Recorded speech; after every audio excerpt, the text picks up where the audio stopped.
ভারতের মহারাষ্ট্রের সাবেক মুখ্যমন্ত্রী ও কংগ্রেস নেতা পৃথ্বীরাজ চবানের একটি পোস্ট সাম্প্রতিক সময়ে রাজনৈতিক মহলে বিতর্কের সৃষ্টি করেছে। তিনি সামাজিক যোগাযোগ মাধ্যমে লিখেছেন, ভেনেজুয়েলায় মার্কিন সামরিক বাহিনী প্রেসিডেন্ট নিকোলাস মাদুরোকে যেভাবে আটক করার ঘটনা ঘটিয়েছে, ঠিক তেমনি কি ভারতের ক্ষেত্রেও এমন কিছু ঘটতে পারে এবং ট্রাম্প কি আমাদের প্রধানমন্ত্রী নরেন্দ্র মোদীকেও অপহরণ করতে পারেন?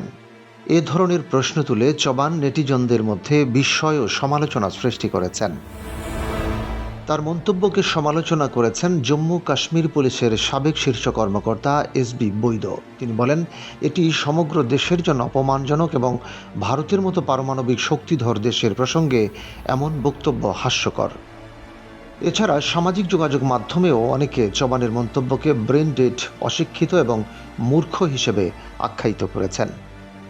এবার শুধু রাজনৈতিক মন্তব্যের সীমায় নয়, চবান যুক্তরাষ্ট্রের উচ্চ শুল্ক আরোপের প্রভাবকেও আলোচনা করেছেন।